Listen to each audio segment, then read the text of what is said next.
तो इस वीडियो में बात सरकार के कुछ झूठ और उसकी हकीकत की करेंगे। सरकार का दावा नंबर 1, सरकार द्वारा महिलाओं के लिए शुरू की गई सभी कल्याणकारी योजनाओं का मकसद उनके जीवन को आसान बनाना, रोजगार और स्वरोजगार के नए अवसर प्रदान करना और महिला सशक्तिकरण को बढ़ावा देना है।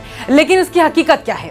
वर्ल्ड बैंक के मुताबिक हर 5 में से 1 से भी कम महिला औपचारिक तौर पर नौकरी कर रही है। ये पाकिस्तान की महिला श्रम भागीदारी से भी कम है। वर्ल्ड बैंक की ओर से हाल में कुछ आंकड़े जारी किए गए हैं। इन आंकड़ों में इस डेटा के मुताबिक 2010 से 2020 के बीच नौकरी पेशा महिलाओं की संख्या 26% से घटकर 19% हो गई है। ऑर्गेनाइज्ड फॉर्मल सेक्टर की अगर बात करें तो वहां 100 में से केवल 7 महिला उद्यमी हैं। सरकार का झूठ है ये। सरकार का दावा नंबर 2 सुनिए। बेटी बचाओ बेटी पढ़ाओ अभियान में सरकार को सफलता मिली है। सरकार के प्रयासों के कारण समाज में बेटियों की संख्या में बढ़ोतरी देखी गई है। लेकिन असल आंकड़े क्या कहते हैं? साल 2014 से 2020 के बीच बेटी बचाओ बेटी पढ़ाओ के लिए आवंटित राशि का 54% केवल अभियान के प्रचार और प्रसार में खर्च कर दिया गया। बेटी बचाओ बेटी पढ़ाओ अभियान के तहत साल 2022-23 के लिए आवंटित 222 करोड़ में से 34 करोड़ ही केवल इस्तेमाल किया गया है, यानी कि जितना आवंटित किया गया उससे बहुत कम इस्तेमाल में लाया गया। जेंडर गैप रिपोर्ट 2022 के अनुसार महिला शिक्षा के मामले में भारत 146 देशों में से 107वें नंबर पर है। अब सरकार का झूठ नंबर 3 सुनिए। सरकार का कहना है कि मुद्रा योजना की 70% लाभार्थी महिलाएं हैं। हकीकत क्या कहती है? हकीकत यह है कि मुद्रा योजना के 70% लाभार्थियों में से 45% जनरल कैटेगरी की महिलाएं हैं। क्योंकि मुद्रा योजना में महिलाओं को प्राथमिकता दी जाती है, इसीलिए इसका मिसयूज भी बहुत होता है। इसमें ऐसे मामले भी सामने आए हैं जिसमें महिलाओं को आगे करके, यानी कि महिलाओं के नाम पर परिवार के किसी अन्य सदस्य ने काम के लिए लोन लिया है।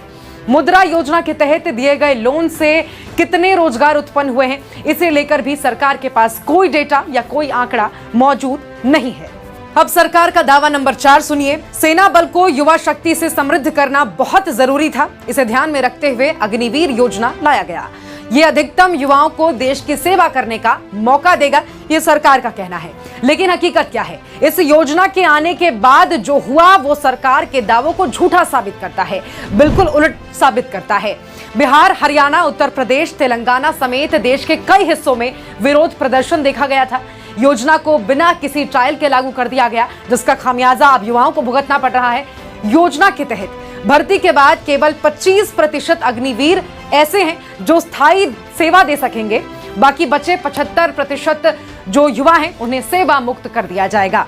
सरकार का झूठ नंबर 5, बदलती परिस्थितियों को देखते हुए सरकार ने पीएम ग्रामीण कल्याण अन्न योजना को लागू किया। तकनीक की मदद से पारदर्शी तंत्र बनाया गया, जिससे हर एक लाभार्थी तक अन्न का पूर्ण वितरण सुनिश्चित किया जा सके। हकीकत क्या है? दिसंबर 2022 में पीएम गरीब कल्याण योजना का एनएफएसए में विलय कर दिया गया। अब यानी कि नए नियम के अनुसार लाभार्थी को 5 किलो राशन की कटौती कर दी गई है। एक परिवार का 5 सदस्य एनएफएसए का अगर लाभार्थी है तो उन्हें हर महीने 25 किलो ही आटा मिलेगा, जो कि पहले 50 किलो तक मिला करता था। तो सरकार के ये 5 झूठे जो महिला और युवाओं को लेकर बोले गए और उसकी हकीकत अब आपके सामने है।